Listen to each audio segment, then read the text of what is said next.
Hey everyone, just before we get started with this really incredible interview that we have with Andy Quildan, I just wanted to give you a heads up that for the first half of Andy's interview, there's some slight audio gremlins in the background. Nothing huge, shouldn't stop your listening being impacted or anything like that. But I just wanted to let you know, just in case you heard anything, go, is this going to continue the whole way throughout? It doesn't. One of those things, we were chatting away with Andy, everything was fine. We hit that record button, and sometimes it just does stuff like this. I worked out what the issue was some of the way through, and when I say worked out, I clicked something and hoped that would solve it, and it did. So hopefully going forward with these kind of things, you won't hear it again.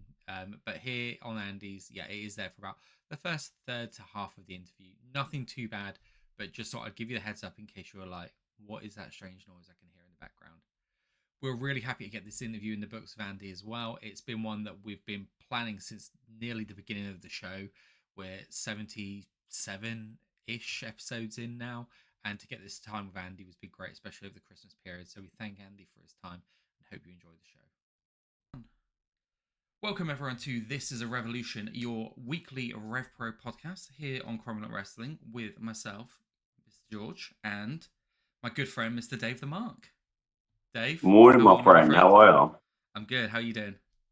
Yeah, good, mate. Merry Christmas, Happy New Year, and all that jazz. Merry Christmas, Happy New Year, all that jazz. Yeah. How is it that time of year again already? Mate, it flies. We were literally talking off camera a minute ago that it was this time last year that we were recording our Mercedes Mone and RevPro video. What on earth's going on?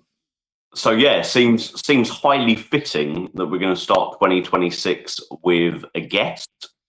It does. And is there any bigger guest that we could possibly get for Revolution Pro Wrestling than the guest we have today, George?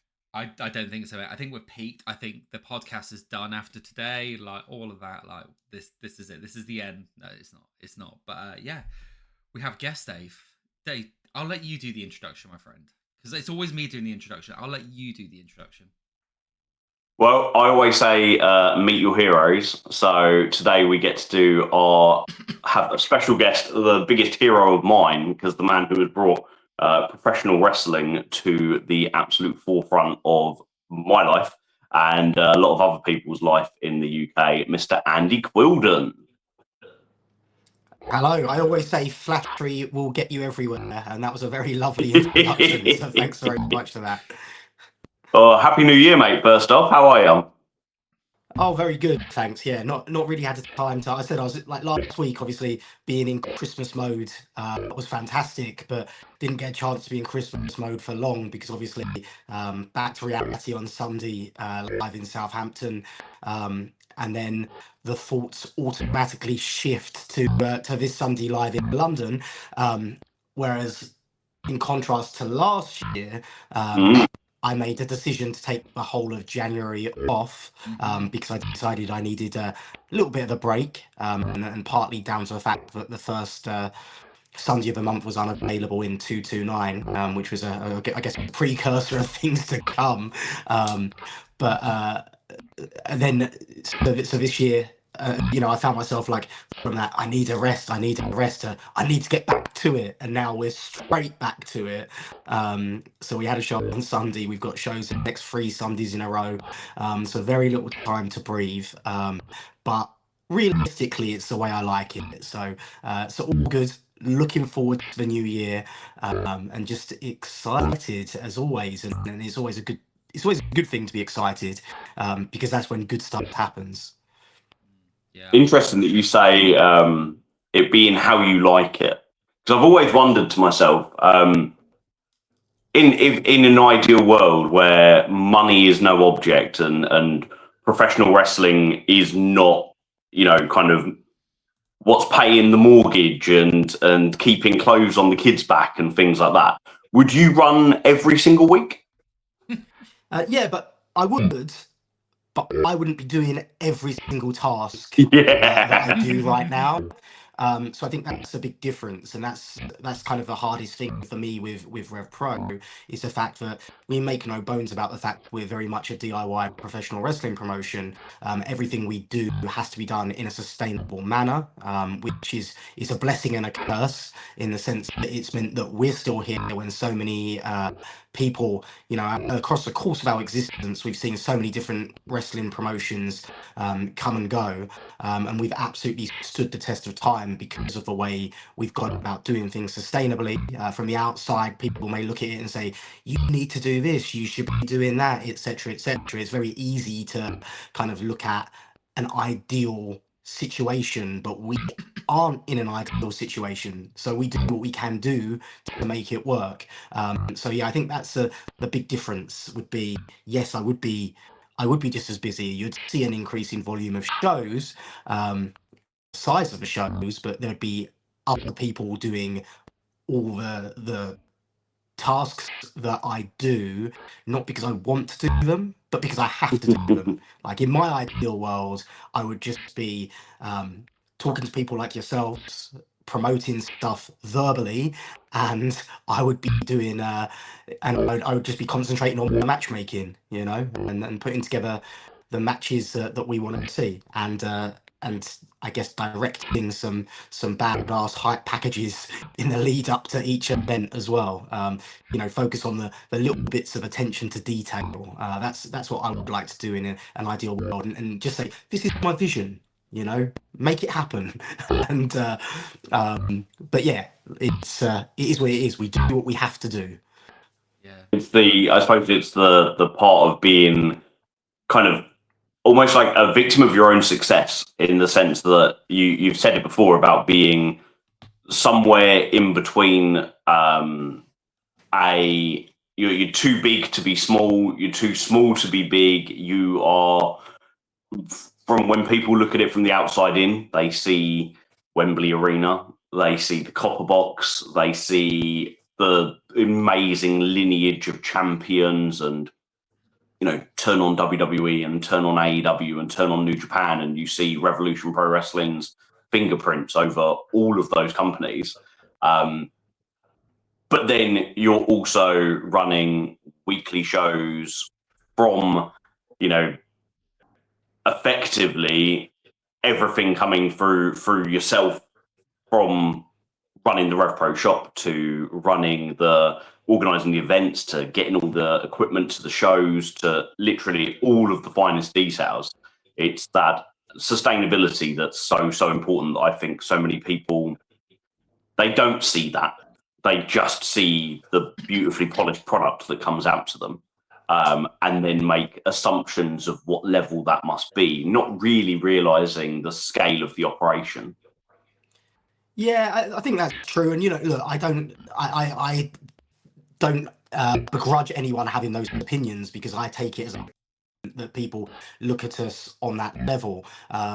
What I would say as well is this is just kind of insane, because obviously we're running pretty much a weekly basis now, and we've been able to sustain the quality, and keep the shows fresh and exciting, etc.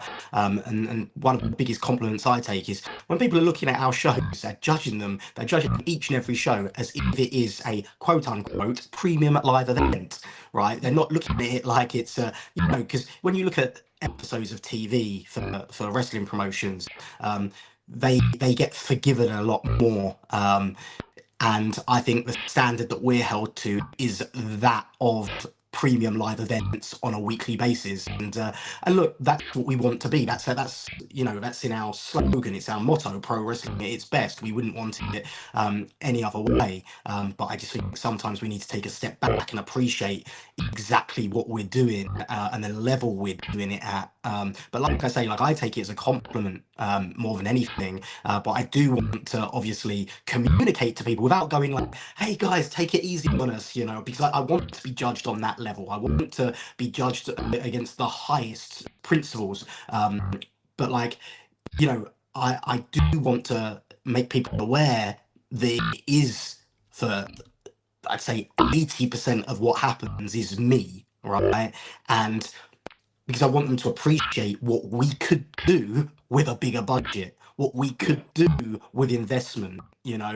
We are doing this at this level right now, which is working from the ground up, and with a tiny bit of investment, we could take this to a whole another level, right? And I think that's the crazy thing about it. And I will stress as well, like there's a lot of ideals, when you're working, weekly shows or whatever.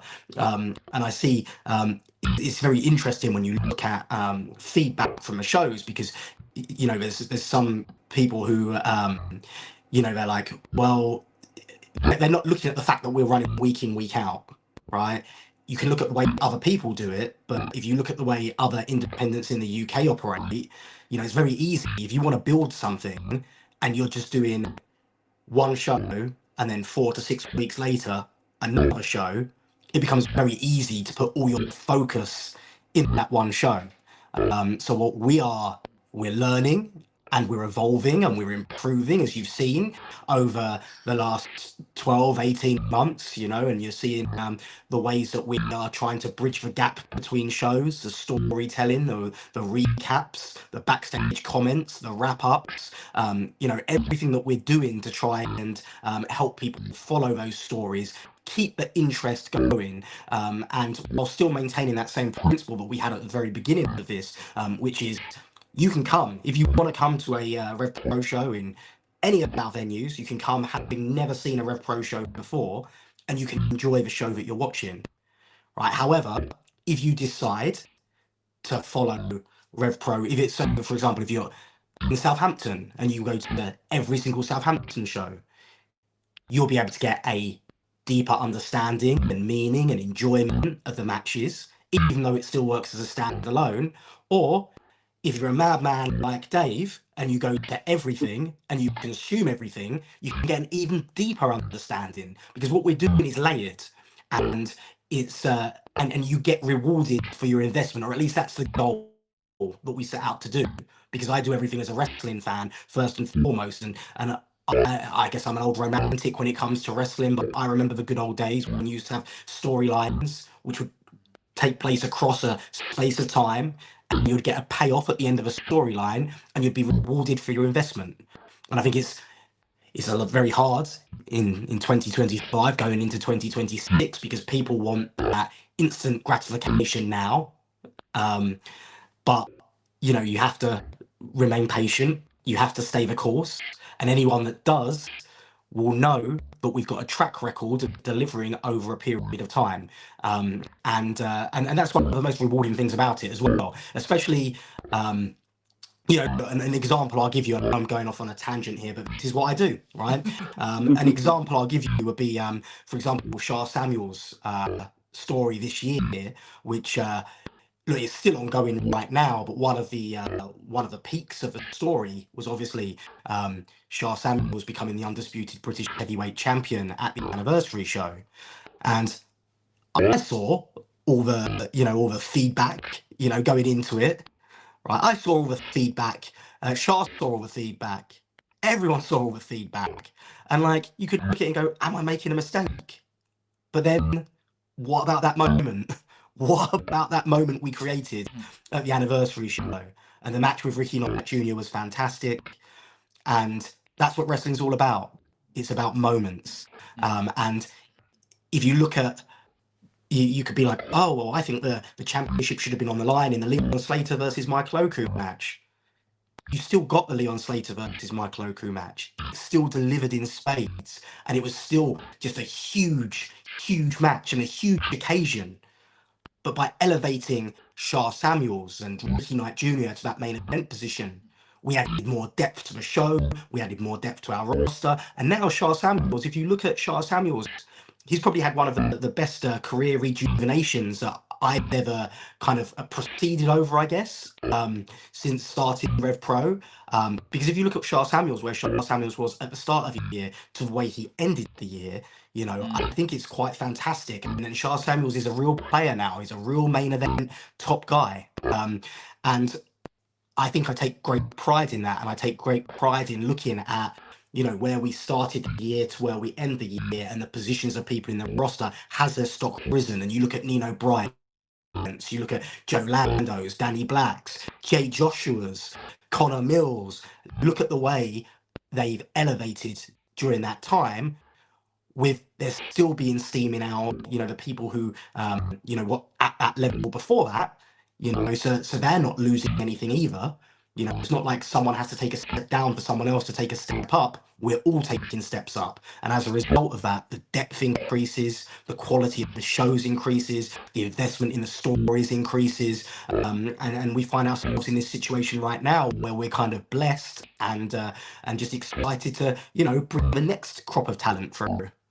Yeah, I would agree on that with Shah as well, Andy, because look, Dave and I, we have a lot of things that we agree on in wrestling. We this bits where we disagree on, and I have to say, look, I was one of those people, maybe not as blunt as other people, but I wasn't enthused by it at the start of the story. But we always say on this podcast that, like, you mentioned earlier about paying off stories and where it goes.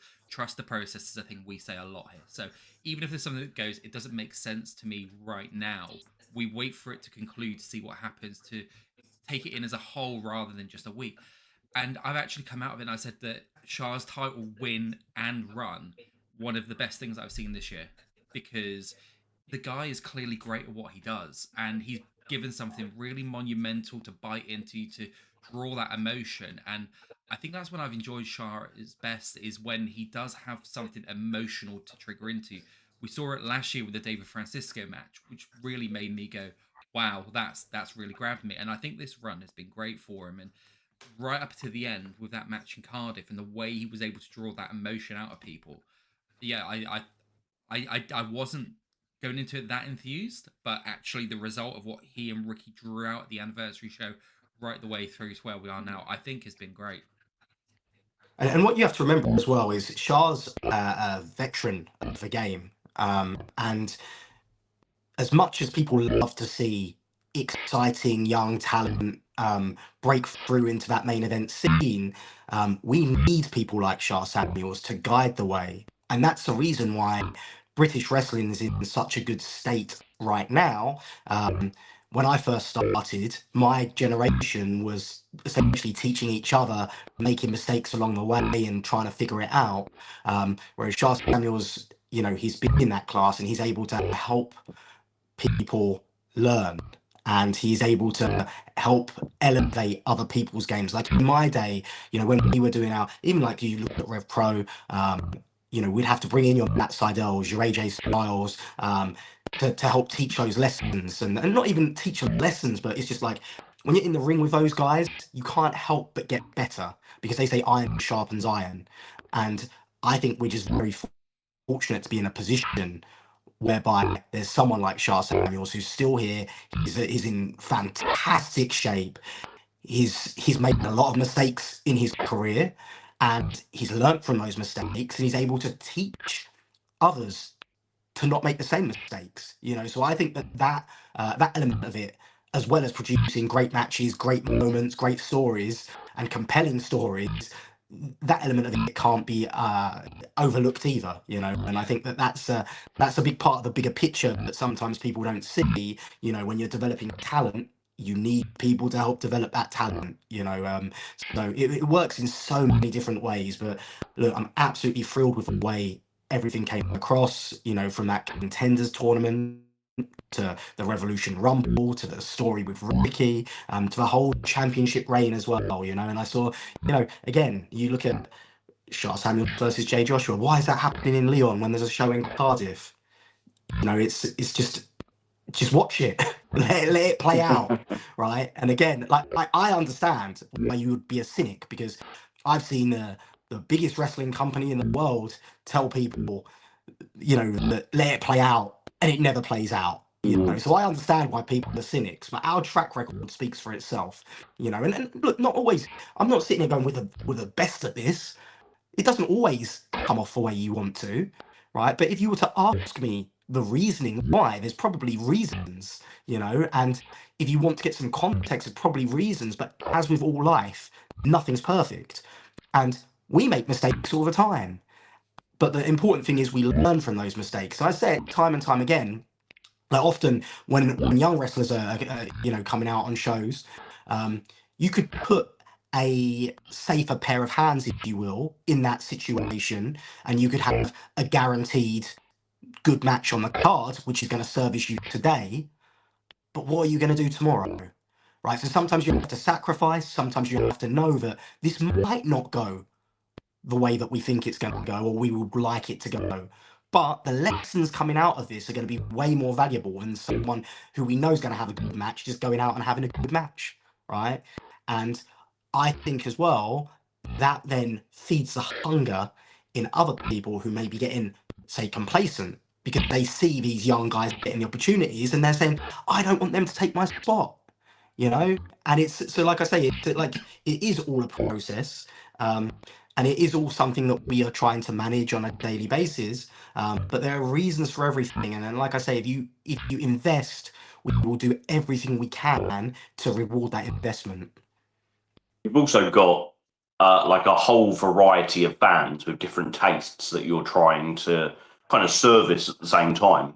And I think back to the anniversary show, and Michael Oku and Leon Slater had a 30-minute modern wrestling like clinic, in the sense that it tapped into so much of what is popular in wrestling today, and what Shaw and Ricky then went and put on afterwards felt like such a throwback to a bygone era that we're all of a similar age. We all grew up with, and like our kind of, the peak for a lot of us of this age would be that Attitude Era. Anything can happen, sprawling brawls around arenas, Triple H and Stone Cold Steve Austin and the like battering the holy hell out of each other. And Shaw and Ricky brought that, which immediately brought variety. And then Shaw held the title for 4 months. And you think that in that 4 months, he had the Leon match with Jay, he had the Portchester Hall match with Oku, he had the Stevenage match with Luke Jacobs, as well as telling the stories with Harry and Liam Slater and Leon Slater. There was so much packaged into that 4 months that it's, for me, such an almighty triumph, because for me, it will go down as one of the best undisputed British Heavyweight Championship reigns from the entire 13 years that you've been putting them on. Yet it was, in comparison to many others, a relatively short reign.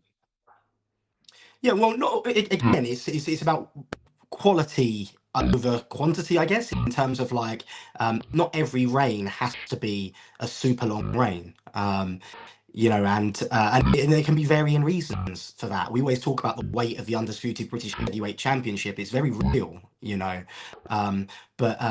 yeah, it's all about the journey, and we're just on this constant journey. And I know this time last year, Michael Oku had just regained that championship, and there was obviously lots of question marks about, well, why? What's it? But then look at Michael Oku's second championship reign. Look at what he achieved throughout that championship reign, and the matches. You look at one called Manders. You look at the match with TK Cooper at the Revolution Rumble. Just moment after moment after moment. We created, and that match for championship with the championship change with Ricky Knight Jr. The match for it's just everything about it was just fantastic, and it's just about, like I say, just making sure that it's not just champion versus challenger. I think that's a trap that people can fall into many times. Champion versus challenger, champion versus challenger. The champion wins, retains. Who's the next challenger? It's not really like that. It needs to be about, just everything just continues to. I always credit you with this, Dave. Like you said, RevPro don't do feuds; they do rivalries, right? And that's kind of what's happened. Michael Oku and Connor Mills, the rivalry, which even though the two never touched for years, came back to a head, right? Because everyone knew, right? You've got Michael Oku and Luke Jacobs, a rivalry which will probably never end and which is fueled by, at the moment, Luke Jacobs is in the tag team division as one half of the undisputed British tag team champions. But when he made his statement at the top of the year, he said, look, I could wrestle Michael Oku 100 times. It could be 50 wins for him, 50 wins for me. We're so evenly matched. What I want to do is take the one thing that Michael Oku has and stick it to him, and that's his legacy. So he wanted to go and repeat the accolades that Michael Oku has and surpass those accolades. So even though he's in the tag team division, he's still focused very much so on that rivalry with Michael Oku, you know, and there's just so many different layers to that. And as well, I will come back as well, as you said, you're talking about, you know, the different styles. You know, you can't please everyone. And everyone likes different styles of wrestling. And that's one of the things we try to do in RevPro is have a buffet of styles, right? And I always say, like, we like a little bit of everything. So if you look at the anniversary show, you had the heavy hitting war between Cowboy Way and Mills and Joshua. Right, if you like your tag team wrestling, that was one hell of a tag team match. Mm-hmm. You had the technical classic with Josiah and Zack Sabre Jr. You know, just all these different styles up and down the card. And that's what we try to achieve with everything we do. So, you know, I find it laughable sometimes when some people might have one thing on the show that they don't want or don't enjoy or whatever, and I'm like, well, you've got between 6 to 25 other matches depending on, you know, how excited I get when I'm booking the show. But like, you know, there's so much variety to choose from, you know. And I see, you like, even like you look at, I know like David Francisco is obviously a good example. There are people who are from watching from afar and just looking at the results of Southampton shows or looking at, you know, why is David Francisco getting a championship match? But if you're there, you understand, you get it. Fully. And look what he's created. He's created a monster, but it's, but you know, it's created some very memorable moments, and that's the beauty of professional wrestling. And if David Francisco didn't catch on with the Southampton crowd the way he had done, would he find himself in the position he's in now? Probably not. You know, so the audience can dictate a lot. And we're listening to our audience all the time. And I think the key is to say, when I say I'm listening to the audience, I'm listening to the ticket sales, I'm listening to the video on demand subscriptions, and I'm listening to the noise in the buildings, the reactions, the live reactions in the buildings. That's what I'm kind of tuned into, right? I want to make a big point of saying this as well. Now, I remember I put a tweet up which caused quite a bit of controversy a while ago, where I was just saying about people just enjoy it, you know, in terms of, and I wasn't referencing RevPro, but a lot of people took offense to that, thinking I'm attacking fans for having an opinion. And that wasn't it at all, right? I was it was just one of those days. I was looking at the lay of the land in professional wrestling. And obviously RevPro had received a lot of criticism around that time. But as I say, I always look at the metrics, right? Yeah. And when people were most vocal about, you know, how RevPro's not doing it for me anymore, or this, that, and the other, right? Since that point, every single regional show that we've done, the attendances have been up consistently. The pattern again continued on Sunday in Southampton, right? We've seen it in Coventry. We've seen it in Sheffield. We've seen it in London, right? And obviously it's not going to go on forever, but that is a key metric. So that's why I look at it and I say, look, everyone is absolutely welcome to their opinions. And I've got no issue with anyone having an opinion, negative, positive. If you've got a negative opinion, I prefer to hear why you have a negative opinion, because you can easily go, well, that's rubbish, but I can't learn anything from that. You know, I just know that it didn't appeal to your and look, part of it might be it just didn't appeal to your tastes, right? And that's fine, right? But if you say, I didn't like this because of X, Y, and Z, then maybe I can learn something from it, right? And we can look for patterns, because if other people are having those opinions as well, then we can change up what we're doing, right? But that's kind of, by the by. Like my tweet was basically, I was looking at the lay of the land, and like people just, you've got the tribalism with WWE versus AEW, right? I'm sure you've got tribalism to a smaller degree across the UK with all the different wrestling promotions, right? But ultimately, my thing is, so few people like professional wrestling. In the terms of the grand scheme of things, so few people like professional wrestling, right? So you're arguing with people who have the same thing in common as you, right? Which, say 10% of the population like wrestling, and that might even be being generous, right? 90% of the population think it's stupid. You're spending all your energy concentrating on the 10% of people who actually would resonate with you, and you could share opinions with, without just going, that's rubbish. Why? Well, because it wasn't in the promotion I like, you know? So I was seeing that and I was just like, oh, it's sad, really. And a lot of negativity as well. I felt like I was seeing people being negative for the sake of being negative. And my thing is, just enjoy it. Like sometimes you don't have to overthink things. Sometimes you can literally just go into something with an open mind and try to enjoy it. And I think the open mind part is probably the biggest part of it. But yeah, because I said, like, if again, if the criticism's not constructive, it doesn't help anyone.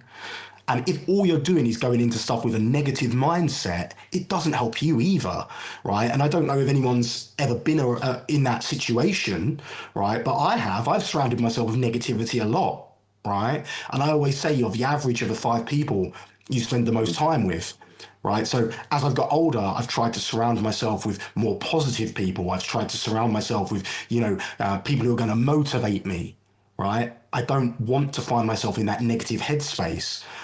But I've had times when I've gone into shows and I've been around negativity, and and this is going back years, because obviously I've kind of explained in other interviews, like, I've got my process now in terms of not reading stuff, and if something, there's other people who read stuff essentially for me, and if there's stuff which is constructive, then obviously I will read it, right? But like, I've gone into shows whereby, like, I've just been like so down on everything because I've just read a sea of negativity.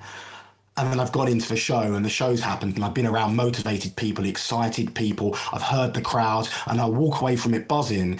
And then I think to myself, why did I ever let myself get in that headspace to begin with? Right. And it's because you're around negativity. So it's just, again, like I said, it's just a general observation about it doesn't have to be related to just wrestling. It can be related to anything, right? And it's just about a message of positivity and being positive and going into stuff with an open mind, because you never know what's going to happen. So yeah. So I've just kind of I don't know. I don't know where we started, how we got to this. But like I said, I just like talking. It's one of those, isn't it, where unfortunately with social media, if I put out a tweet or a post that says RevPro's not doing it for me at the moment, that's going to get more interaction and more interest than 10 people putting a tweet out that says, I'm really enjoying RevPro right now. Yeah. Because people want to see the reasons why somebody doesn't like something. No one ever cares why somebody does like something. And what I will say as well is that you can have 1,000 people say good stuff about you, and if one person says something negative, that can affect you way more than the 1,000 people doing the good stuff. So it works in both directions, and like it's just, I guess it's just human nature. But yeah, hopefully, like I say, like hopefully, just people think about these things and don't automatically. Again, like I say, like I thought one of the biggest, because I just literally I tweeted it, then all of a sudden I'm getting messages from people going, "Oh, you've caused a bit of a storm, haven't you? Like, why did you put that out? What are you doing? Like, do you know what I mean?" And I'm just like, I just tweeted it and went about my day, but like, again, I'm just like, what? And it wasn't. There were people who were like, replying and whatever, who it wasn't targeted at those people at all. So I don't know if it was like guilty consciences or you know, or again automatically assuming the worst of everything, because that is what we do. Is again, it's human nature, isn't it? Just assuming the worst of everyone, of everything. But yeah, it's crazy the way stuff like this plays on the human mind. I think sometimes people look for deeper meaning in things, don't they? Like they just think that there must be something more here. Like, what is Andy trying to get at here? All of this stuff. And one of the things you touched on, Andy, that I agree with as well is like the tribalism aspect. Like I always say, let's just celebrate the fact that we all like ice cream rather than the fact that we all like different flavors of ice cream and our flavor's the best. Like there's just so much out there for people. And David Francisco is probably the top person this year you could actually say about that, because there was probably pockets of fans, like you said, who were saying Southampton this, Southampton that, the next thing, because they didn't understand what was happening.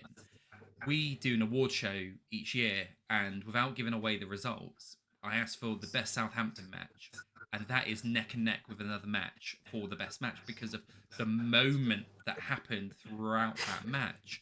And now, when you go to other shows around the country, people are catching on to David Francisco, so it shows why that works. Yeah, and I always say as well, if you can get over in it's really in more than one place. And again, it's not like we're a territory system or whatever, but like if you start to get over in front of, basically, if you get over anywhere, if you can figure out how you got over in that place, you can translate that to somewhere else, right? And that's why it is great when someone catches on like that, and you should try and embrace that stuff, because if they can then figure it out elsewhere, then you've got yourself a viable top guy to use in other places, which again just adds depth to your roster. I will say one of the things that I find very interesting is the way people do kind of read a lot into stuff and whatever. Like a lot of the people who get a lot of negativity are the actual heels who work like actual heels, you know. And I think that's interesting as well. And that's just like, it's almost like a lot of people, I don't want to say they want to be smart to wrestling, but it's like, but a lot of people do want to, like, look, we can all, again, I'm not criticizing anything, we can all watch wrestling in different ways. I always say to all the kids at the wrestling school, you can watch the same wrestling match and you can watch it 100 different ways. So you can be like, right, I'm going to watch it for the selling, I'm going to watch it for the connection to the crowd, I'm going to watch it for the moves. Do you know what I mean? Like, there's so many different ways, the timing, the pacing of it, you know. And I'm going to focus on how the wrestler gets heat. I'm going to, all of this different ways that you can kind of watch a professional wrestling match. And that's one of the most beautiful things about professional wrestling, is very much, it is very much subjective. It's very much an art form. And you know, and one of the ways you might watch it is, you know, look, if I were to watch two people dancing, right, the way I'd watch that dance, I'd be like, did I enjoy that dance or not? Did it look cool, right? Whereas someone with a dancing background might look at it like a Strictly Come Dancing judge and want to judge it on the technique and whatever have you, right? Whereas my mind is a lot more simple to dancing. So I understand the way, you know, some people might come to shows because they want to appreciate the workmanship. Some people might come to shows just because they want to, and the way I prefer wrestling as well, which is why a lot of the time I kind of, I don't understand that viewpoint, because I want to be taken on an emotional journey. I want to be taken on an emotional ride, right? And I spent my whole life justifying professional wrestling for that very reason. You know, people are like, oh, wrestling's this, wrestling's that. And I'm like, well, you like Netflix, don't you? You like EastEnders. You know, this is the same thing. You get lost in that the same way you get lost in wrestling. And it's just like, I can't believe there's grown adults jumping up and down and shouting at people. And it's just like, you can watch a film and be in floods of tears, right?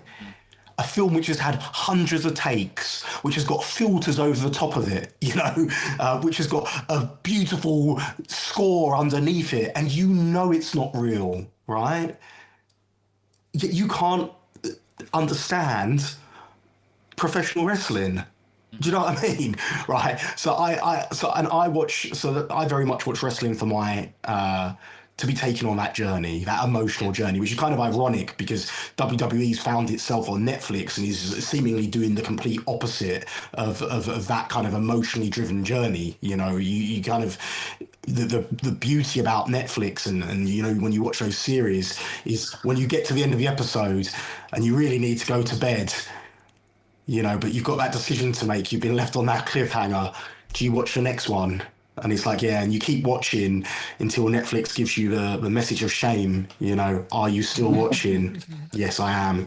And that's what I want from my wrestling. I want to be on that emotional journey. But I think there's some people who don't like the heels because they look at it and say, well, they're not a great worker.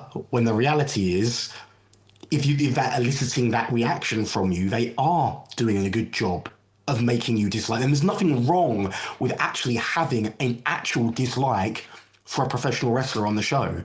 You don't have to be, you don't have to appreciate every wrestler for their skills, their talent. There's nothing wrong with having those real raw emotions and being happy when that wrestler loses, and I think that's I don't know. I think wrestling is just so fascinating, and like I say, you can dissect it on so many different levels. And I think looking at the responses of all different sectors of people to different characters and different scenarios, I think that's equally as fascinating as well. And like I say, there's never a right or wrong answer, and no one should be ashamed of having an opinion, even if it's different to everyone else's opinion. So I think that's one of the coolest things about it, and I would love more than anything to have discussion with people. So maybe even more so people who don't like what we're doing, to have a discussion with them and kind of be like, well, why don't you like it? And then to justify some of my reasons and what have you, because I think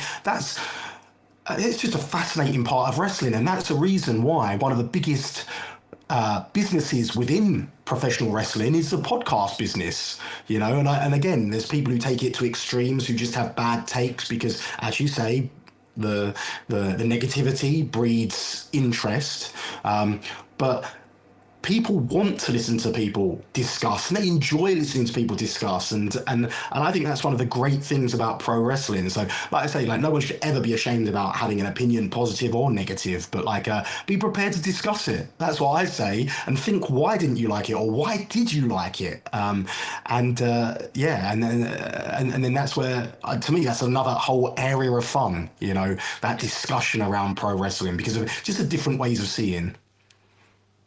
So if we look back on 2025, Andy, and you think you're talking about those emotional moments and that investment in kind of the long-term storytelling of professional wrestling and everything you've just said there, what standout moments are there for you that you can look back on and be like, I'm really, really proud of how we pulled that off, or I'm really glad that we got to deliver that to our fan base as a wrestling fan yourself? So many moments. To me, there was the first Mercedes Mone match with Kanji. I think was very important for us, but I really enjoyed the build that we had, because again, they could have just been throwaway matches, but everything we were trying to. Obviously, we had a great subject to work with, but it was about building the mystique of Mercedes Mone as a large-than-life megastar, and obviously, like I say, it was very easy to do because of who we were working with, but I was very, very proud of that, and then telling Kanji's story as well, and kind of getting her to be perceived on the same level of Mercedes, and open the eyes of the wrestling world to who Kanji is and what she's all about. I thought that was very important. We started that obviously towards the tail end of last year with a win over Serena Deeb, then earlier the start of the year against Diana Perazzo. I thought that was a good piece of business, if you will. Obviously, the whole Shah Samuels story I thought was great. The whole contenders tournament, the number one contenders tournament, whereby you found yourself in a very unlikely situation. with names you wouldn't think of, like TK Cooper, like Shah Samuels, and they both picked up big upset wins on their way. So I thought that was great. I thought the moment of Chuck Mambo aligning himself back with TK Cooper, that was a hell of a reaction. Then from pure wrestling, just the development of Nino Bryant, I think, is been huge. The two matches he had with Joe Lando, the match he had with Leon Cage, the moment where he was kind of endorsed by Jushin Thunder Liger, I think that was big for me. Obviously, being able to honour James Castle and Curtis Chapman in the Hall of Fame, I think that was real nice, and being able to bring both their friends and families to Crystal Palace to kind of share in that moment and the appreciation to ensure their memory will continue. That was kind of important to me and meant a lot. Obviously, so Zaya is one of our biggest success stories, and obviously the moment of his, that final match with Zach, and look, we knew about everything with him. We knew about, well in advance, and it's one of those things whereby you could be like, well, we're not going to focus on him anymore. We're not going to give him that moment with Zach because, we need to focus on other talent. But look at the connection he made with the people in such a short amount of time, and he deserved it. He earned that moment, and he got that moment. So I think that was a real nice moment. Yeah, just again, like I say, like there was just up and down, just so many great moments. I loved everything we did with Leon Slater and Michael Oku. I love it's almost like a battle of the egos between the pair. I think, it could be an all-time rivalry. Leon Slater and Michael Oku, just fantastic. Obviously, Jay Joshua winning the belt in Cardiff, but also the match with Shah and Leon as well. I think that was very special. The reaction was fantastic, so heated throughout, and the conclusion of the match as well was, look, the role the ropes have played in Revolution Pro Wrestling. It's a very subtle thing, but you can look back to the David Francisco match with Michael Oku. You see Michael Oku about to use the ropes in the match with Shah at Portchester Hall before deciding the better of it, and obviously Shah using the ropes. In the moment with TK Cooper on the ropes at the Revolution Rumble, and then Even on Shah. Sunday at Seasons Beatings, there was a moment. Yeah, Yep. yeah, absolutely. So it's just those are subtleties, right? And those are subtleties that if you follow the product, you'll see, and kind of appreciate more. And kind of we want to again almost educate the audience that to all those little intricacies, because then it gives you I don't want to say more tools you can play with, but that's essentially what it is. More elements of emotion that can be added at any given time. So yeah, just like I say, just so many great moments, and yeah, and I was just thrilled with like I say, with the way the year's gone, and I think like just that feeling of seeing like I say, the numbers for those regional shows going up. You get into the week of sales. Obviously, we saw it's so. I hate it as a promoter. It's contributed to all my grey hairs and my aging, but like, I hate it that like so many of the ticket sales, it happens like the last 48 hours now, really. Whereas, before. You'd get a massive kick when you put the tickets on sale originally, which is why our kind of strategies changed a little bit in terms of we don't launch shows in the same way we used to. We just kind of put everything on sale at one go, and just let people purchase at their leisure. Whereas before, you could do a 6-week cycle. You could put your tickets on sale 6 weeks before the event, get a huge bump at the start, and then the last 2 weeks, consistent sales leading to the event. But now it's just like, evenly spread across the lead up to the show, and then in the last 48 hours it goes kind of crazy.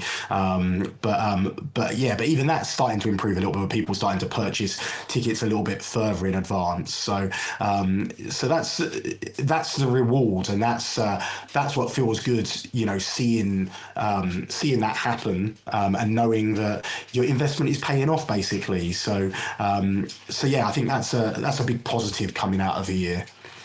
And you think with the season tickets that are available for 2026, you've already got, I think I'm correct in saying there's 31 events already announced for next year. So maybe more. I don't know. I don't know where with, we're at the Wembley, with Wembley, and then your Coventry, Sheffield, Southampton, London season tickets. That's an incredible schedule.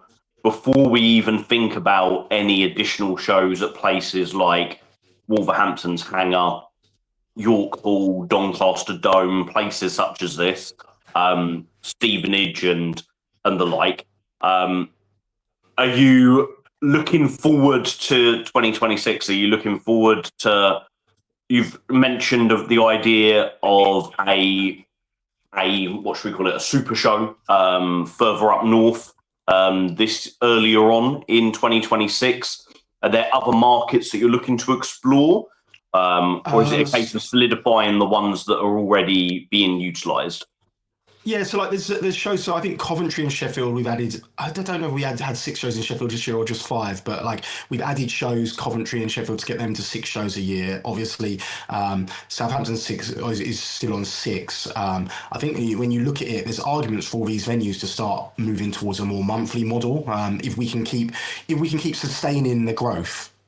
The same way we did in London, because essentially that's the model we used in London, whereas the first London shows we did every few months, and then from there we started doing more regularity, and there was a question mark, can this work on a monthly basis? And it was able to, because when you create that regularity and you create that routine, you also create more committed fans, because they feel like there's more of an investment.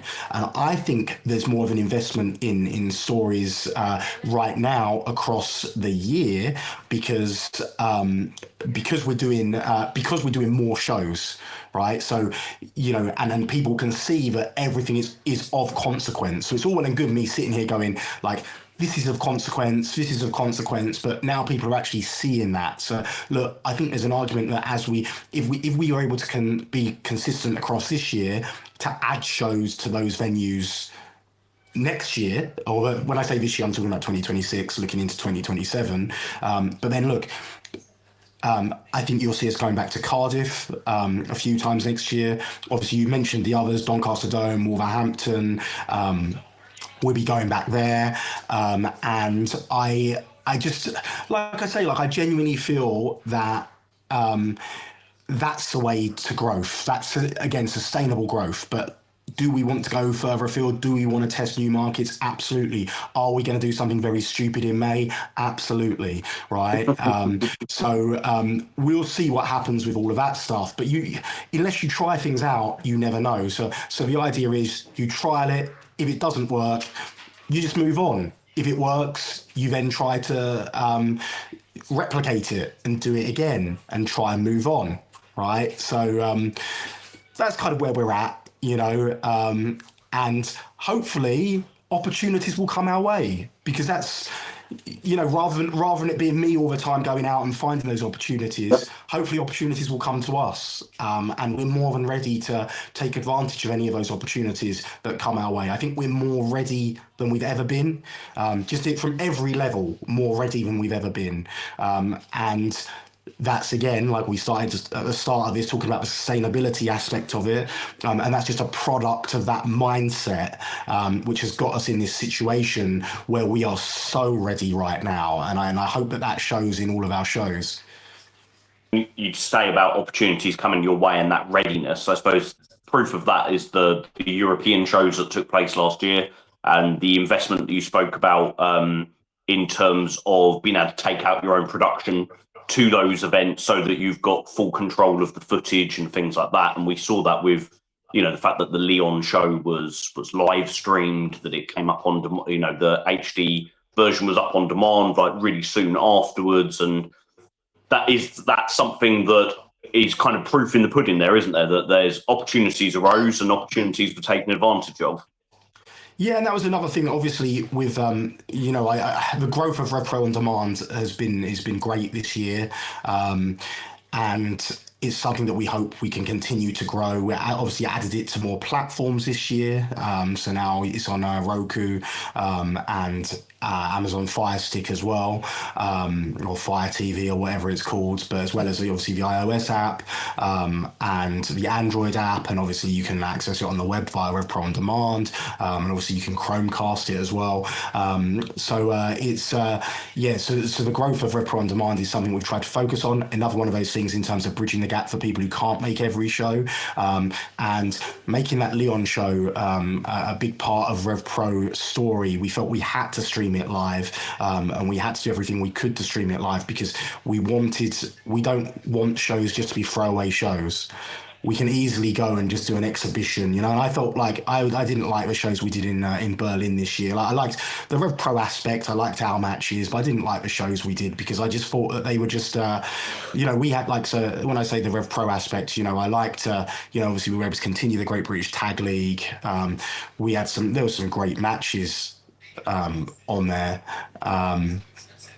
but I felt that they were just kind of like spot shows rather than and so I wanted to avoid that really with a show in Leon. I wanted to make sure it was very much a Rev Pro show, and yeah, that's kind of, again, that's just an example of, and look, there was no negativity coming out of those Berlin shows. Everyone had a great time, right? But but that's just an example of me looking at something and just being like, right, we need to adapt it when we're going into these places. We need to kind of be Rev Pro, unapologetically Rev Pro. We've got an identity. The reason why we've got an identity is because of what we've been doing up and down the country on a week to week basis for the last 13 years, so that's what we need to lean into. And that's just an example of an adjustment we made. And I think the Leon show was all the better for it. Yeah, I would definitely agree with that as well. And some of the points you've said there, Andy, is kind of what I felt watching it. It was some very good matches on the shows in Berlin, but it felt almost like two different companies just going, here's some matches, here's some matches. Whereas the whole Leon show overall just felt more Rev Pro, working with partners. And we came away from that saying that was probably in contention for one of the best regional shows of the year, if you can count it as a regional show, if you will. But it was just the way it was all done was fantastic. The continuation of Jay and Shah, introducing us to some more faces that we might not be as familiar with as well. I thought that was an absolute triumph for the show. And Dave and I were originally talking about going to that, and we were like, oh no, it'll be a good show. And I think we were both kicking ourselves we couldn't make it in the end. Yeah, it's great. It was a great atmosphere. But that, one of the things that again, the way you said there, again, that's very similar with the way we approached Fantastica Mania this year as well, was to try and make sure that even though obviously you're seeing all these great stars and everything, there's still stories from Rev Pro which carry on. So it's still very much a Rev Pro show, and it's still very much a consequence, So I think that's I guess a buzzword of the day is consequence, making sure that everything matters. So you feel like, I don't want to put people in a situation where they feel like, I can miss this one. I want people to think that every show's can't miss because something of consequence is going to happen, something exciting is going to happen.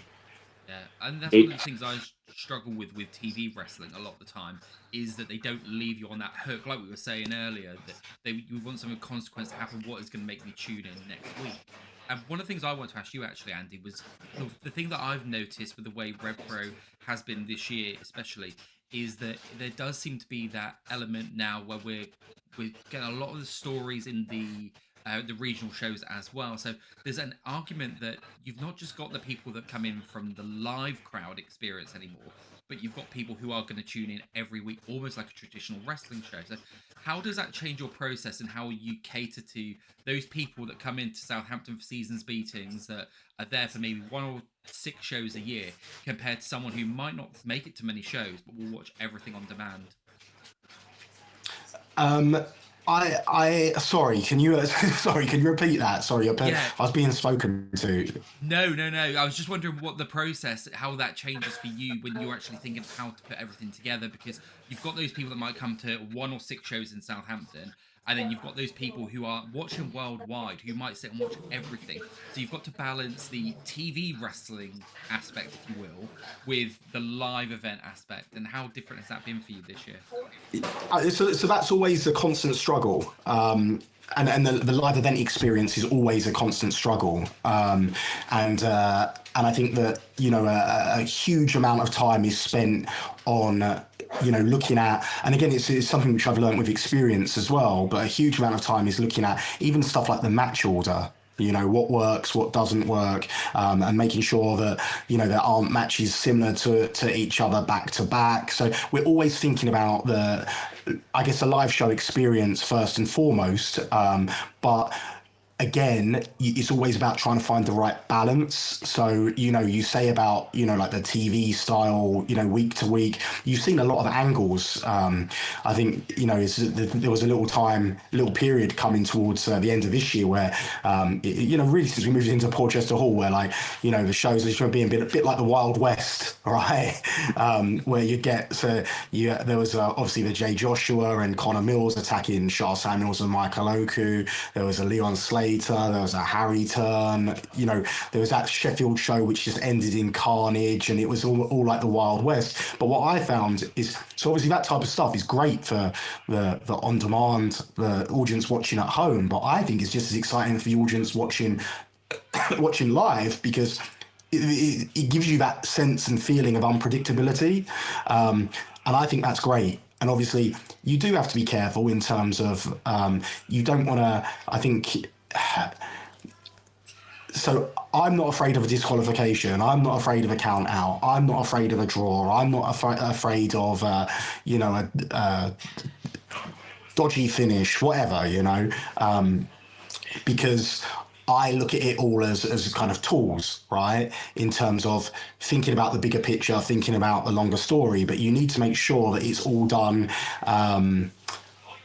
in balance, I guess. So you need to make sure that you don't just have a show full of disqualifications. You don't just have a show full of count outs, So you might get that unsatisfactory feeling and again, so that's where you can look at it and say, this is for the TV audience, right? Because at home, you don't, it's almost like I don't know, there's always almost like expectancy with the live crowds, right? And it's because we're not a TV product, right?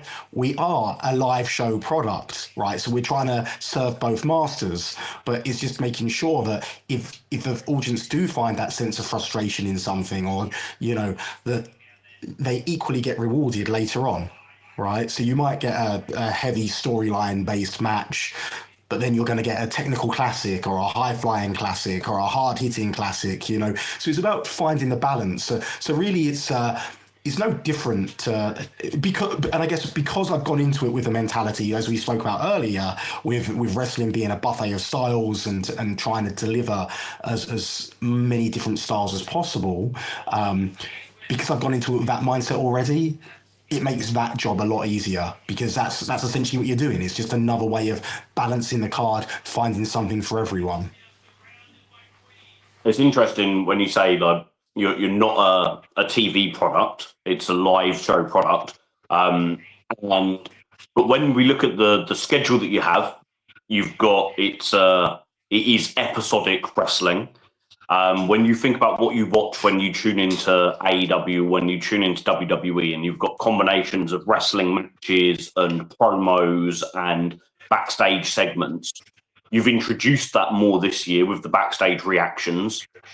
And then things like the wrap up, which at first, when the wrap up came out, I didn't tend to watch it because I was like, well, I was at the show, so I know what happened. I don't need to listen to the wrap up. And then I'd be like, oh, actually, there's little tidbits that are being given out on the wrap up that I don't want to miss. And there's bits that are being emphasized that maybe I didn't pick up from my seat that I'm picking up now.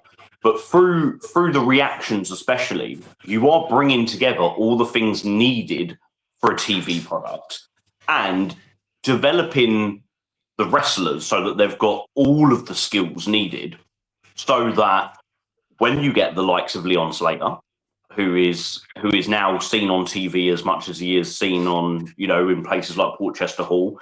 And when we think of the journey that hopefully Josiah will now go on, those wrestlers have got the full toolkit, or they've got the opportunity to develop the full toolkit. How much growth have you seen in the wrestlers through their backstage reactions this year?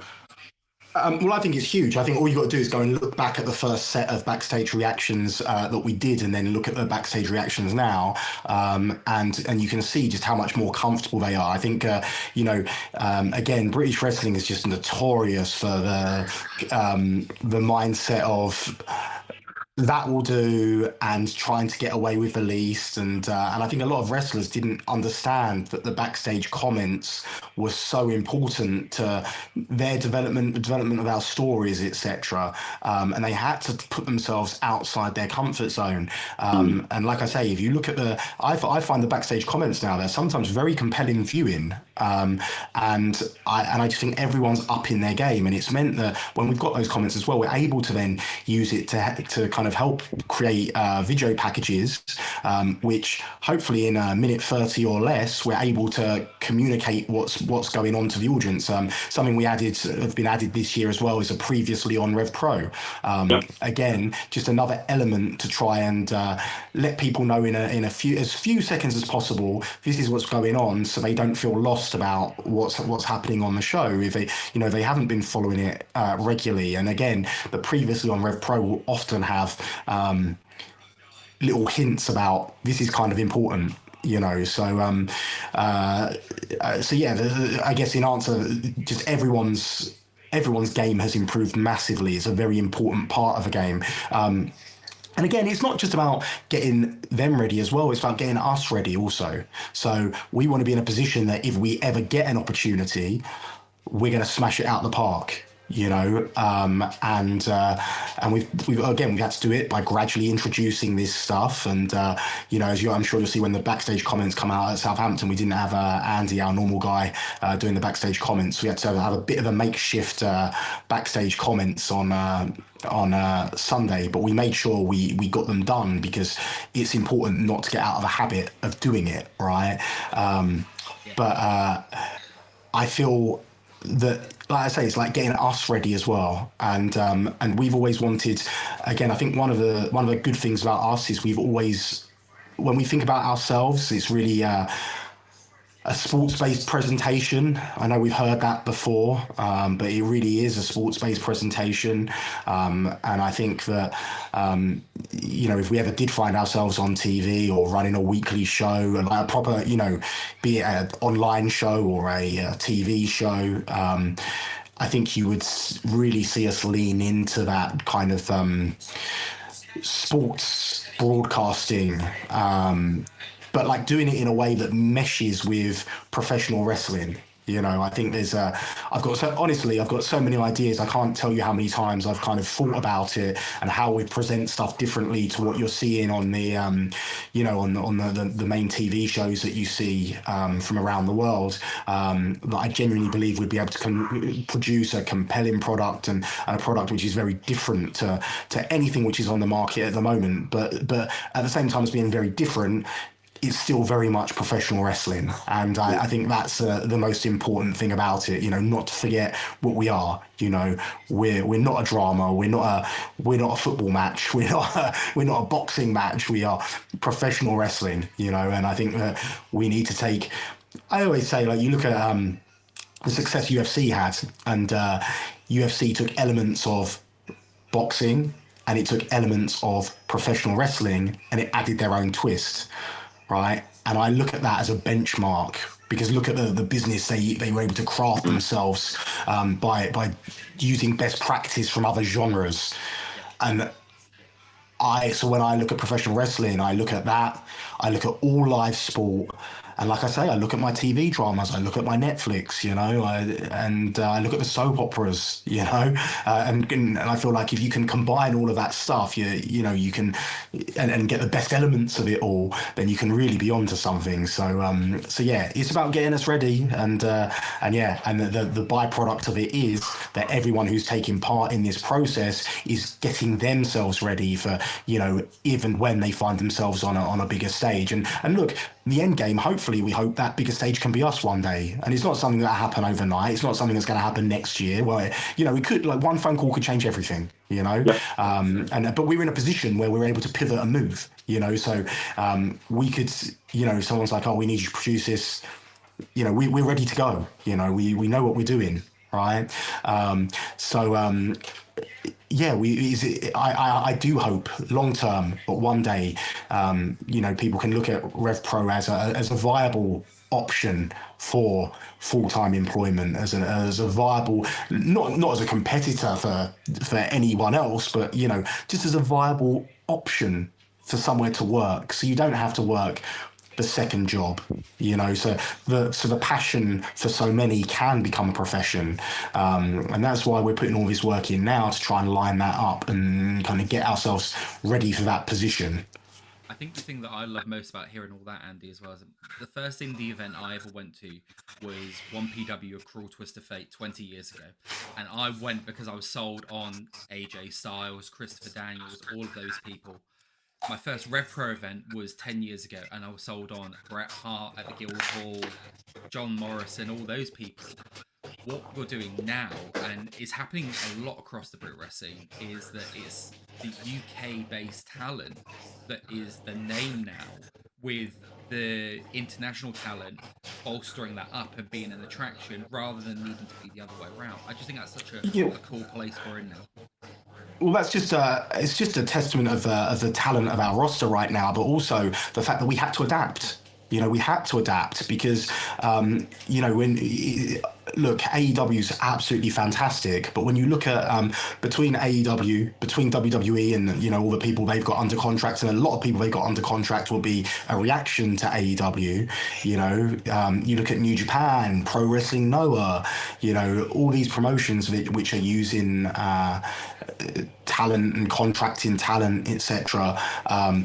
It makes it a lot harder to kind of get access to these top names. Look, we've been absolutely privileged to be able to use Mercedes Mone this year in that role that an AJ Styles may have played for us in the past, but that doesn't happen every week. That doesn't happen overnight. Like AEW, look at the schedule that AEW runs, at minimum they're running 2 shows a week, right? And so it can't happen every week, and they can't let their talent go every week. And I feel like one of the best things about this whole thing is that we've been able to build our talents to the extent that our fans see them on an equal or above a lot of the international talent we bring in. And I think that's that's been a goal from the start. And I've said before, like, we take ourselves very seriously, and sometimes you look at it and say, like, well, maybe we take ourselves too seriously. But the thing is,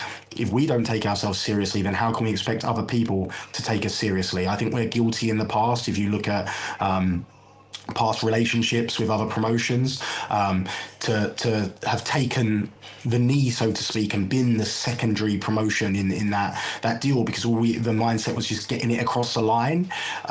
Whereas I think the mindset now is, if it's not going to be, to steal a term from someone, best for business, right, then we just need to kind of leave it alone, right? And the viewpoint, and again, I think this is again because of the sustainability aspect of it, right? And being able to create the regular schedule, etc.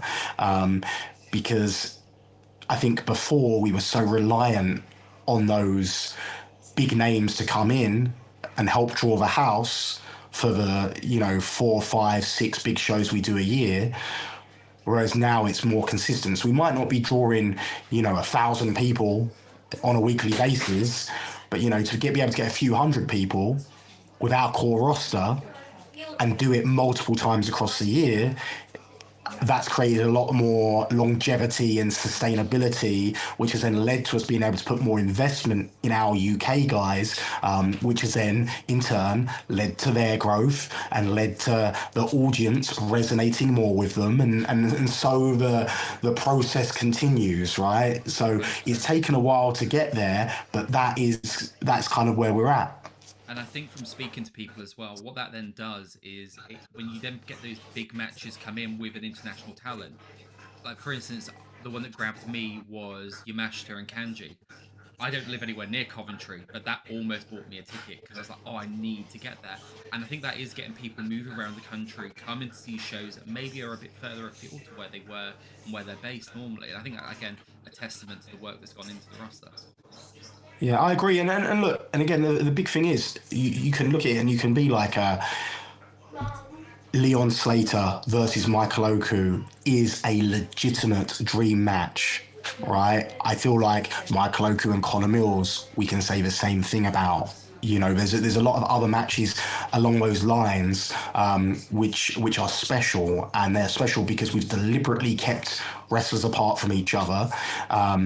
You're not seeing the same cards every single week, and whilst we might be keeping them apart, you might see them in tag matches, you might see them, you know, interact with each other, but you're not seeing them compete in singles matches every single week. You know, and I think as a result of that, it's kept the matches special and it's made them mean something. And rather than the name that draws people in terms of like an AJ Styles, a Tanahashi, you know, a Mercedes Mone, now it is a match.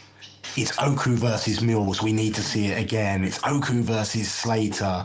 You know, all those all those matches. You know, and I think that's again that's what we've been trying to do, and I'm pleased that it's working. I'm pleased that you guys are recognizing that, and it shows you that we're you know we're doing something right. Yeah, that's what happened with me in 2015 actually, because I came for Bret Hart at the Guildhall, and then I was like, "Who's this Will Ospreay lad that everyone is like going mental over?" And then the Global Wars got announced. I was like, "Oh, AJ versus Jushin Thunder Liger. I need to be there for that." But this Will Ospreay lad is there as well, and that's the sort of thing that was grabbing me at the time. I didn't know much about the UK scene. I just knew the big names. So yeah, seeing Yeah, and then That was me 7 years later. So I came to High Stakes 2022 because I'd seen the Osprey Oku video package. It had managed to find its way onto my Twitter. I wasn't aware of British wrestling at all. I came for Osprey, and afterwards was like, well, I want to see that Luke Jacobs guy again, and Ricky Knight Jr. and Michael Oku because they were awesome. And then my next show was the polar opposite. So I went from York Hall, High Stakes, to St Neots, Priory Centre. And it was like, wow, look at the intimacy of this wrestling. Like, I'm literally sitting 6 feet away from the ring. I'm chatting to wrestlers after the show. And you've managed to combine the intimacy that I think people feel is completely lacking when the big American companies come to the UK and you have to pay hundreds of pounds for a ticket to sit quite far away from everything and feel very separate from it, down to getting, the £30 a ticket, I think is the average I spent last year. Or even less so, actually, when you look at it across yes, there's the odd time I've spent £45, £50 on a ticket, but there's also plenty of times where I've spent £18.50 on a ticket. The level of intimacy combined with the quality of in-ring and the value for money is just like unprecedented. yeah, and I think that's one of the attractions of independent professional wrestling. It is because wrestling in and of itself is unlike any other art form, and I always say it's the closest I can kind of relate it to is like musical theatre, because the important thing is that the audience are able to interact. Right, but like with musical theatre, the reactions come at the end of the dance number, right, or a song, and you get your chance to interact. But with professional wrestling, the interaction is instant, and you can shout in the middle of it. You can shout at the end of it. You know, so that interaction is instant, and not only is it instant, the way you react as an audience, it can dictate what happens in the actual match itself, and you feel that a lot more in those intimate venues than you do inside a big arena, and it takes less people to make those moments happen in the smaller arenas as well. So yeah, and I feel that that's one of the big selling points about independent wrestling. A lot of people look at it and say, well, it's a lot smaller, so it can't be as good or whatever. But it's a very different experience to TV wrestling. But if you're a fan of wrestling, and I say if you're a fan of entertainment in general, there's nothing quite like it. So yeah, and I think that it's unfortunate that rather than using this as a selling point, whenever I speak to media or whatever, the mainstream media, it's more justifying we're not Big Daddy and Giant Haystacks, right? That's still to this day. And then obviously you get stuff like World of Sport come along on ITV and produce absolute dross, which then further validates people's thoughts about what pro wrestling is, and I feel like you're constantly on the defensive about saying, hey, we're not like this, rather than selling the key points and the beautiful points, and I'll also say as well is, so you guys came, for whoever you came, so Dave, you're obviously in the better example, because obviously, so George, you said you came and then you saw this Will Ospreay guy. So Will Ospreay at the time, obviously there's no one like him, one of the best wrestlers on the planet right now, and he's been that way for quite some time. Now, Will Ospreay was one, right? But now, Dave, you spoke about when you saw it, and you're speaking about Luke Jacobs, you're speaking about Ricky Knight Jr., you're speaking about Michael Oku, and you're speaking about Will Ospreay. Now, imagine now if you come to see it, you can speak about all those people, but then you can add to the list Nino Bryan, Leon Cage, Joe Lando, Danny Black, Jay Joshua, Connor Mills, Kanji. Do you know what I mean? Like, there's so many different people you can now add to that list of people who can captivate you, grab your attention, and turn you into a regular fan. And that's why we're in this great position that we're in right now. And that's why I'm so constantly positive and enthusiastic about the future, even though I feel like I'm fighting against the odds and putting out fires on a daily basis. So yeah. I think the match that showed me truly what British or independent wrestling could be was Will Ospreay versus Michael Oku for the first time in Southampton. That showed me just what dramatic, live, close quarters wrestling could be. Yeah, and again, that's an example as well of kind of a smaller show, and I think that's the mindset that we had to get people out of, that these shows are skippable, that these are, and I think what's interesting as well is you're seeing the numbers, because again, for a long time, it was since we've been going live, it was just the monthly London show would be the only one that did any kind of real numbers, as outside of our, named shows. The monthly London show would be the only one which was kind of getting consistent viewership on the on-demand, but we've seen the numbers for everything grow now. And I think that it's we had to change our mindset, and then the fans had to change their mindset. And I think that we've successfully been able to do that. And if we haven't been able to do it totally, we're in the process of doing that and moving in the right direction. Yeah, I had to bite my tongue in the queue for a Sheffield show this year. Because I was standing behind a couple of fans. Clearly, one fan came to shows quite regularly, and one fan had never been before. And the fan who came quite regularly was trying to explain how Live in Sheffield fitted into the greater RevPro schedule. And he described it as a house show. And I just kind of bit my tongue thinking, no, it couldn't be more opposite than a house show. There's no such thing as a house show in RevPro. That's from a completely different business model. This is like Monday Night Raw to your SummerSlam and your WrestleMania and your Survivor Series. Yeah. And when we think back to, like children of the Attitude Era as we are, like when we think back to the great moments of WWF on Friday nights on Sky Sports, if we were lucky enough to have Sky Sports in our house as teenagers, All the moments we remember are from those Monday Night Raws leading up to the big payoff match. You know, all the stuff between Vince McMahon and Stone Cold Steve Austin, and all the silliness with Kurt Angle and Chris Jericho and the like. And that, for me, is the model that you've got. All of the story, the arcs, the beats of the story all happen in these intimate little venues around the country, so that when you have the payoff match at a larger venue, you're all invested for paying attention to those details along the way. I think you just summed it up. That's it. You know, there's not really anything to add to that. Like you've summed it up perfectly. That's exactly what we're aiming to achieve. So, Andy, we were discussing before we came on air, about a year ago, Dave and I were sitting talking about an episode of the podcast that we were getting ready to record. And that was Mercedes Mone had the potential to walk away with the undisputed British British Women's Championship.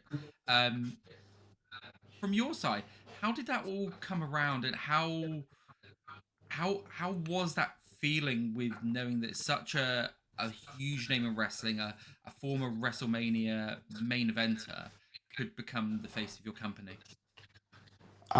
So I've only got 4% battery here, so I'm going to have to be as quick as possible here. Look, Mercedes Mone, obviously huge star, and it all came about through our relationship with New Japan Pro Wrestling. It was something which was actually in talks for the first show we did at the Copper Box, and what I always think is crazy. So that'd be the 11-year anniversary show.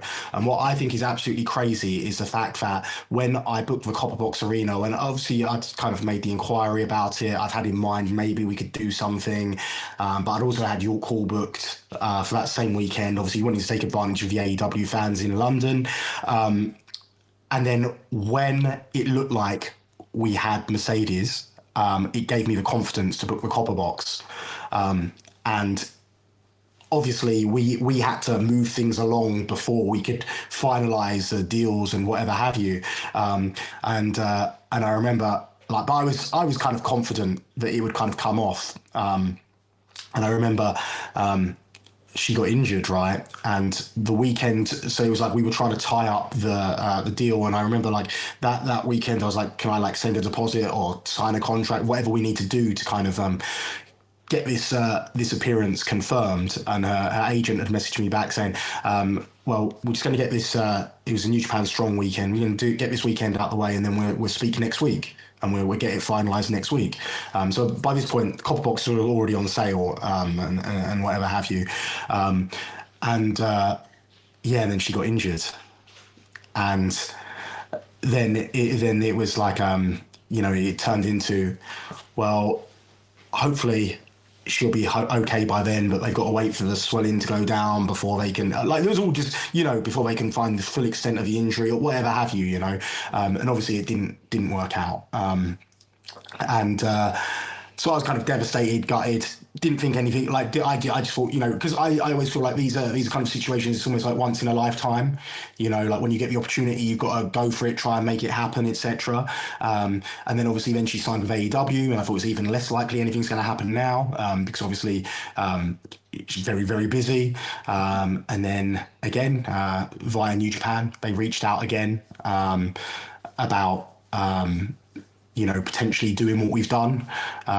We had several discussions, and the rest, I guess, is kind of history, But again, it was always done in the mindset of, we want to make sure if we do this properly, and we do it in a way which is best for business. And I feel like you look at what's happened across the year, and look, there's never been a more polarizing figure than Mercedes Mone, which is just what happens when you reach that level of success. That's what happens. And I don't know how she does it myself. I see, you were talking earlier about one negative comment can be worse, or can have more effect than 1,000 pieces of good comments, So, and then you see people just arguing for the sake of arguing against Mercedes Mone and what she brings to the table. And look, like I said to you, the only noise I listen to is metrics, audience, ticket sales, reactions live, ticket sales, on-demand subscriptions. Mercedes Mone has ticked each and every one of those boxes at the same time as elevating every single wrestler she's competed alongside and against, and bringing not just eyeballs onto the product, but new eyeballs onto the product, right? People that wouldn't have even checked out independent wrestling show, let alone a RevPro wrestling show. So I look at it and I say the whole thing's been a complete home run. I don't believe it's over yet. So a lot of people, you can jump to your conclusions. We'll see what happens. Watch this space. It's certainly been a great year, and I think it's what it's done as well is it's brought a much needed focus onto our women's division, but it's also brought those women's championship matches. It's given them the big fight feel that we have for our men's championship, heavyweight championship belts. And again, look, we've done it with our cruiserweight championship as well. I feel like we've gained that big fight feel with the cruiserweight championship matches now as well. But she's brought that level of attention. She's brought that level of detail, and like I say, for me, it's been nothing but a pleasure to be able to deal with her and have someone of that stature on our cards. And again, the talent that she's worked with alongside those that have observed her in the locker room, they will have gained immeasurably from that in terms of experience, because again, you can only get better by working alongside and against people that are better than you are or have got different experiences to you, and you learn from their mistakes and you learn from their successes, and that's exactly what Mercedes has been able to bring to the table. She's been able to give back. And I want to stress as well, she's absolutely not had to do any of this, and like, even when she comes in and has her matches, she could phone it in. She could get away with it. Mm-hmm. Yeah. But she doesn't. You see the absolute best of her each and every time. And what I've loved most about her championship matches is that stylistically, each one has been different from the one before. Yeah. And I think she's shown so many different sides of herself. And that contest against Rio 2 weeks ago was a big example of that, where she survived that contest. And that was a great match, great showcase. And yeah, just all around good piece of business, and I've thoroughly enjoyed our time with her. And she's left us with, well, I say left us, she's left the title in such a fascinating position, because Alex Windsor, for the second time, is the undisputed British Women's Champion. And she has so much history with so many people who will be looking to challenge her for it. So whilst we see the end of the Mercedes era in terms of her reign, we get a really exciting reign now with Windsor. And as you say, there's no reason to say that Mercedes will not be back again in the future. Yeah, and that's it, isn't it? It's about the different scenarios that has been created as a result of this, and yeah, I'm super excited for our women's division in the next year. We've got some exciting stuff happening this Sunday at the 229, which will be revealed soon. I don't know when this is going out, so I won't reveal too much. But yeah, we've got some exciting stuff happening this Sunday in our women's division, and yeah, it's created a whole new load of scenarios, and like I say, the road to Wembley is well and truly on, and it's just as an exciting place in the women's division as in every other division. I think that's something I'm so proud of this year, is that every division across the board, we've kind of been able to add to and kind of grow and in importance and depth, women's division being no exception. The road to Wembley. Our plan is to share this on New Year's Day, and that very much, the road to Wembley has already begun. But that really does feel like we can see Wembley in sight as we begin 2026. Andy, I think at this stage, my friend, we should thank you very much for your time. Absolutely. The battery percentage must be very, very low. It's on 1%, so I may lose you. Portchester Hall this Sunday, live in London, and then 2 more dates in January. We've got Sheffield season tickets on sale, Coventry season tickets on sale, Southampton season tickets on sale, London season tickets on sale. It's never been a better time to get involved in Revolution Pro Wrestling and to enjoy pro wrestling at its best. Absolutely. Well said, Dave. Thank you very Well much for your said. time, Thank you, sir. Andy. Thanks, guys. Anytime. Dave, what an absolute gentleman Andy Quildan was. That was such a fun interview for me. I don't know about for you, but for me, it was, a lovely way to start the new year.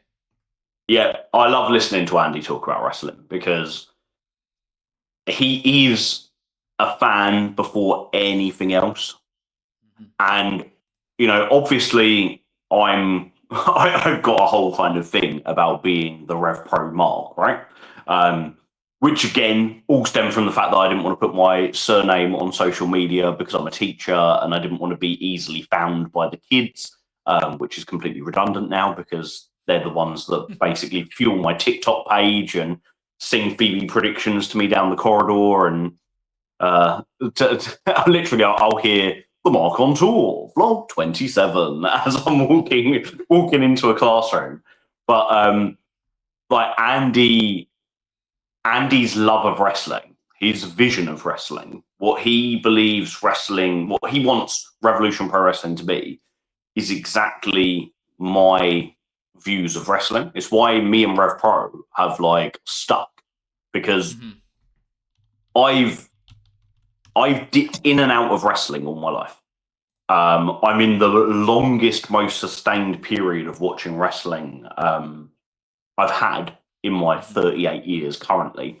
But it's all Rev Pro for me now. I've not watched AEW or WWE for about 6 months. I've had a proper break because I wasn't finding it. Andy talks about the fact that when you surround yourself with negativity, it affects you. Mm-hmm. So if I'm watching wrestling and I'm thinking negatively about it, I turn it off. Yeah. Because otherwise, I'm going to take that negativity into other elements of my life. Rev Pro never brings me negativity. Even when there are moments like the perfect example is when we were sitting in Portchester Hall and Liam Slater was cutting the promo that basically told us that Leon Slater wasn't available. Yeah. And I was sitting there just thinking, oh no, this is really bad. And I had this kind of moment of ugh. And we talk about the Sunshine Machine match at the anniversary with Leo Rush and Action Andretti, which just didn't work for me in the slightest. And I just kind of sat there being like, oh dear, I don't like this at all. I'm with you, yeah. These moments are so few and far between. I can't think of a third one now. I legitimately can't think of a third one to give you. And that is simply because sports orientated, episodic wrestling, long-term storytelling, rivalries, not feuds. This is literally, if I won the lottery tomorrow, and if I won the lottery, the thing that I would do would be okay, I'm going to give wrestling a go. I'm not as a wrestler, I'm going to try and book it. I'm going to hire some people. We're talking. I've won the Euro Millions. I'd invest in RevPro. That's what I'd do because there's no need for another. But it would, when everybody fancies themselves as a bit of a fantasy booker and thinks about what they would do for wrestling and how their vision of wrestling would be different, mine would pretty much be Rev Pro with a few minor tweaks. So anytime I get to listen to Andy talk, I always find it fascinating. I always tune into everybody's podcast that has him on because I always take something away from it. I learn from it. So for us to get to chat to him today was absolutely lovely. Really grateful for his time. He's always been someone who's been really positive and supportive of our podcast, which I think is really given that we give our honest opinions and we're not, I know of, I'll be the first to say that, if I'm writing the Dave the Mark stuff is very split. So if I'm writing a preview, everything is written in kayfabe. I'm promoting the event. My previews are shared at the shows. They're on the QR code, but when you go in for depending on who set the show up, and I write them for the anniversary event. So I'm kind of writing from a position of, within the company. It's in the sense that I am promoting the event and I'm telling the kayfabe stories that are needing to be. Mm-hmm. But when I do like my lists and my takeaways and my deep dives, I'm being honest and analysing what I thought was really good and what I didn't think was as good, and why some things are really good for business and why some things are really good for storyline. I try and do it all from a position of praise the intent, even if the delivery didn't work. And I think that's what we both do. But we don't sit here every week and just kind of, rub Andy Quildan's ego. We talk about RevPro, and so I think the fact that he's been a supporter of that and trusted that we do it from a position of good faith has always made me very happy. And I think that's it, because look, peeling back behind the curtain, this is a conversation you and I have had, right? Like, and this is where sometimes we've kind of worked out that you attending all the shows live and me not having the live experience for all of them and how I consume wrestling. There's been times when I've come away, and I'll say there was a period where I was watching more shows on demand than I was going live. And I do think that affects how I consume wrestling and how I take it in. And we were chatting about this on Sunday up on the stage, that I felt like I was getting to a stage where I felt like every week we got on, you were so positive about things, and I felt like I was being negative, and that's where I felt my mind was going. But I think where you've hit the nail on the head, and where I've come to realize it is, it's the intent behind what we do, right? I'm not doing it to be negative. I'm just saying what did or didn't land with me, and that's absolutely fine to do. It's the way we approach it. And look, I've mentioned to you before, there's a game that I play. It's called Total Extreme Warfare, and the whole premise is you are a wrestling booker. And one of the things that Andy said earlier was, he said it's about booking rather than just matchmaking. Or something to that effect. And I know that when I've taken control of AEW, this is how I would do things so much better. And I'm trying to think of reasons why these people would be in a rivalry, how we're going to get to the end goal. And my goal used to be, for the longest time, it was 3 matches, 1 win, 1 gets the other win, and then and the first win would be the heel beating the babyface champion by DQ. Right, that would be the way, or something like that would happen. And it was just like, oh right, okay, like, so this is like, there is so much more to it. And I think it's important to realize that when you are sitting, watching, and consuming in the way that we do, like, there are sometimes other things at play, right, that we're just not privy to. Like, I think the one that he mentioned, where I'm not saying anything, I'm not trying to put words in his mouth, but I think it was clear to a lot of people that was probably more behind the actual scenes, was Michael Oku and Leon Slater, right? Yeah. Like, and we've seen how that's played out with Leon, and can put 2 and 2 together, that potentially that had an impact on that. But that's why you've got the pivot points, that, or what seems to be the perceived pivot points, and having these people in the company who are being built up, so that when something does happen, when Leon's got to pull out, that Cardiff main event doesn't just go, oh right, well, it feels redundant now. Which is hilarious, because it's legitimately my match of the year, because I judge matches on how they make me feel at the time at ringside, and I was so lost in the Jay and Shah match, and Jay winning, and the emotion, the genuine, legitimate emotion in Jay winning, and the emotion of the people around me completely transcended, going to a wrestling show and watching a couple of guys play out a predetermined, semi-choreographed performance. It completely, as Andy said, it's weeping at the end of an emotional film that you've seen. It's feeling cathartic. It's feeling cathartic when, for me, when one of the traitors is kicked out of the traitors. It can be anything, can't it? I remember watching, like, my favorite TV show, like my favorite TV series, probably, I don't know if it's of all time, but certainly of modern years, is Top Boy. I absolutely absolutely adore Top Boy. And watching it, like I remember watching that for the first time and being so inspired by how it could work within wrestling. Mm-hmm.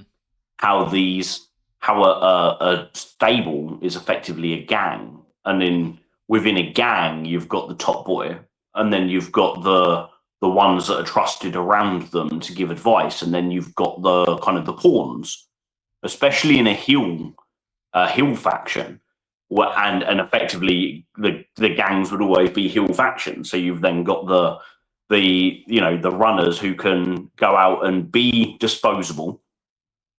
And it's, there is inspiration for wrestling in every other art form. 100%. Yeah. And listening to Andy talk about that, I found really, really fascinating. Yeah. I could have spoken for hours still. Oh yeah, 100%. And I very much hope that's the first of many chats we get with Andy over the years.